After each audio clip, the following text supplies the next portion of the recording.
Maju terus untuk catur Indonesia. Catur, yes. Indonesia, Jaya. yeay.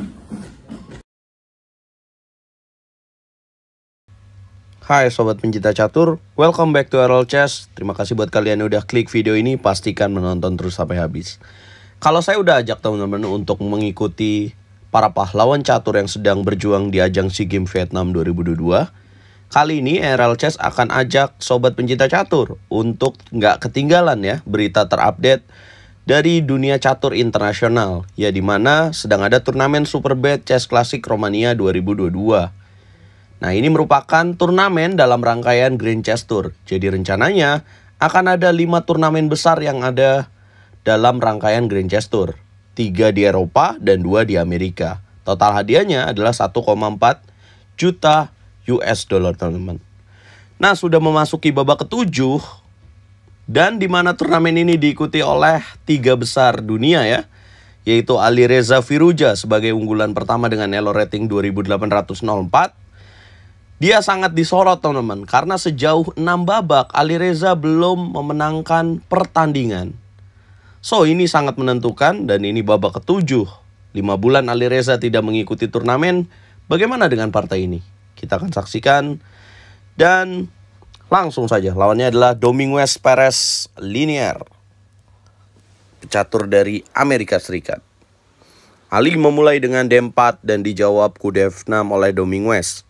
Putih C4, hitam E6, putih kuda C3, hitam gajah B4. Nimzo Indian menjadi jawaban Dominguez Perez.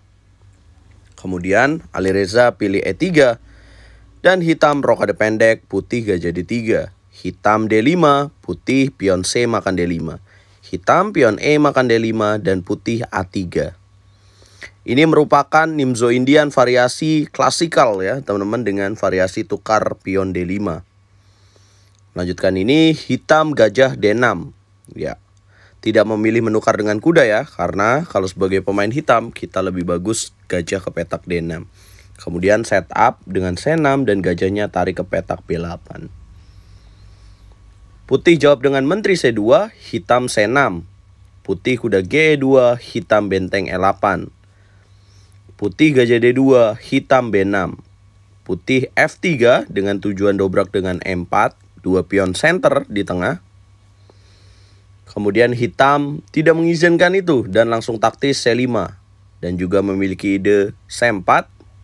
Ali menjawab dengan G4. Hitam C4, putih gajah F5. Kemudian hitam gajah pukul gajah, putih menteri pukul gajah, dan hitam G6. Putih menteri G5, hitam kuda C6. Wah, ada pion gratis tuh. Sikat nggak ya? Iya. Kalau kalian memilih kuda makan pion D5 dalam posisi ini jelas menyeburkan kalian dalam posisi kekalahan. Ya, karena hitam akan menjawab dengan kuda pukul kuda, kemudian menteri pukul kuda, dan ada jawaban gajah G3. Boom! Menteri kalian akan lenyap. Jelas Alireza tidak masuk dalam jurang itu dan dia memilih rokade pendek. Dominguez menjawab dengan gajah F8. Dengan ide setup gajah G7, putih menteri H4. Hitam H6, putih benteng A D1. Hitam B5, putih menteri F2. Bentar. Mengapa putih tidak ambil pion di petak B5? Apa ruginya untuk putih? Ya maka hitam akan unggul. Karena pion itu akan ditukar dengan ide benteng A B8, ancam kuda B5, dan ada ancaman pada pion B2. Jika memilih menahan dengan A4, maka akan ada jawaban A6. Kuda mundur, maka akan dimakan pion B2. Dengan seperti ini, benteng Dominguez akan menguasai jalur B, dan jelas ini akan jadi berbahaya untuk putih, yang bisa memporak-porandakan pertahanan putih. Oke, kita back to the game. Setelah B5, so putih lebih memilih menteri F2. Hitam menteri D7. Kemudian putih menteri G2, hitam gajah G7. Putih H4, hitam kuda E7. Kemudian putih kuda F4, hitam A5. Putih kuda CE2, hitam menteri B7 dengan ide dorong pion B4, putih langsung G5. Pion H makan G5, pion H makan G5, kuda D7 hitam. Ya, langkah lain yang bisa dipilih adalah lebih baik dengan kuda ke petak H7 menurut evaluasi. Oke, setelah kuda ke petak D7, putih jalan raja F2. Apa yang diinginkan oleh Alireza? Ya, dia ingin manuver benteng ke petak H1. Karena sudah tidak ada yang menjaga petak H7, so dia akan set up dengan menteri H3 dan menteri H7. Dominguez taktis dengan B4, putih melanjutkan idenya dengan benteng H1, Dominguez kuda F5, putih menteri H3. Dominguez kuda E7, putih kuda G3. Hitam benteng A6, putih pion A makan B4, hitam pion A makan B4. Melanjutkan ini, putih jalan gajah pukul pion B4. Dikasih ini gajahnya? Tidak, teman-teman. Kemudian hitam menteri makan gajah, putih ambil kuda di petak D7. Ya, Dominguez tidak mengambil pion B2 ya, tapi memilih benteng ke petak A8. Mengapa tidak ambil saja pion di petak B2? Ya, maka putih akan merespon dengan kuda G E2. Maka di sini akan ada dua ancaman, yaitu menteri mengancam benteng E8 juga pion D5. How to defend this? Nah, pasti akan membuat hitam harus memilih menjaga benteng, dan pion di petak D5 akan jatuh sob dengan pilihan benteng A8, dan putih mungkin akan menetralisir keadaan dengan benteng B1 terlebih dahulu, menteri C2, dan kemudian ya akan ambil pion D5 dengan seperti ini. Oke, kita back to the game. Dalam partainya, ketika menteri D7, hitam lebih memilih benteng A8. Kemudian putih kuda F E2. Ya, yang jadi menarik ya di sini adalah sepasang kuda dari Alireza ini sangat kuat sekali karena saling terhubung.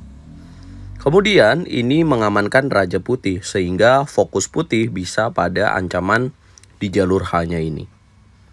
Dominguez melanjutkan dengan benteng A D8. Alireza tarik menteri G4. Kemudian hitam ambil pion B2. Putih menteri F4. Hitam kuda C6. Lihat evaluasinya meningkat. Dan Sobat RL Chess, ini waktunya tantangan untuk kalian yang sedang menonton.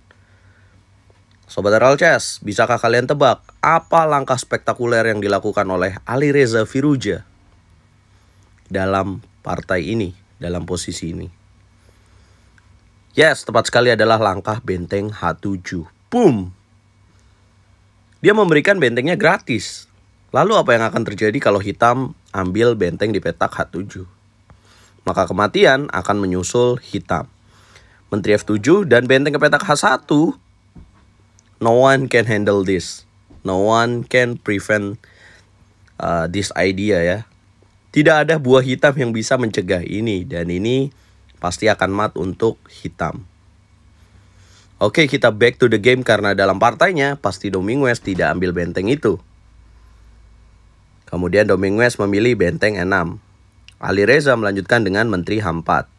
Ingin set up benteng H1, kita menjawab kuda pukul D4. Kemudian putih menjawab benteng G7. Boom! Ya, mengapa Ali tidak set up saja benteng ke petak H1? Maka akan ada jawaban kuda E2. Nah, ini yang dimau oleh Dominguez bahwa Alireza termakan oleh nafsu dan menteri B2 terhubung dengan gajah G7 untuk menjaga petak H8. Jadi tidak akan mati untuk Dominguez, justru ini akan memberikan kemenangan bagi Dominguez. Nah, untungnya dalam langkahnya Alireza memilih sabar dengan benteng G7. Hitam raja G7, putih ambil kuda D4 dengan menteri. Menyederhanakan permainan. Menteri tukar menteri, benteng ambil menteri, kemudian hitam benteng E D6. Sepasang benteng lawan benteng dan sepasang kuda, jelas ini disebut sebagai kalah perwira ya teman-teman. Dan posisinya juga menguntungkan untuk putih. Putih kuda C3, hitam F6. Putih pion G makan F6, hitam raja F6. Putih kuda G2, hitam raja E5. Putih benteng G4, hitam benteng G8. Putih setup kuda D4, kuat sekali, hitam benteng D7. Putih benteng G5 skak, kemudian hitam raja F6. Putih F4, kemudian hitam menjaga pion D5, benteng G D8. Putih benteng E5, hitam raja F7. Putih benteng G5, hitam benteng H8. Putih kuda F3, ancam kuda E5, hitam raja G7. Putih benteng G1, hitam benteng B7. Putih benteng A1, hitam benteng D8. Putih kuda D4, ancam kuda E6, hitam benteng D D7. Putih benteng A5, hitam G5. Putih F5, hitam benteng B2 skak. Putih raja F3, hitam benteng D2. Putih ambil pion D5, kemudian hitam C3. Putih kuda E6 skak. Dan Domingos Perez linier mengulurkan tangan mengakui kekalahan nomor 3 dunia Alireza Firouzja. Nah, akhirnya kita melihat Alireza berhasil menang setelah menghilang 5 bulan tidak mengikuti turnamen. Berkat kemenangan ini, Alireza masuk 5 besar pimpinan klasemen sementara. Dan apakah Ali akan menang di game berikutnya? Dan inilah Ali yang kita rindukan ya teman-teman. Karena Magnus menyanjung dirinya sebagai lawan yang cocok untuk perebutan titel juara dunia. Tapi sepanjang 6 babak kemarin, para penonton pencinta catur juga sangat shock dengan apa yang terjadi dengan Alireza karena performanya tidak seperti dulu. Apa komentar kalian teman-teman? Ikutin terus Super Bet Chess Klasik Romania dan dunia percaturan hanya di YouTube RL Chess. Dukung terus channel ini untuk berkembang. Dukung terus RL Chess, dukung terus catur Indonesia. Catur Yes Indonesia. Jaya bosku.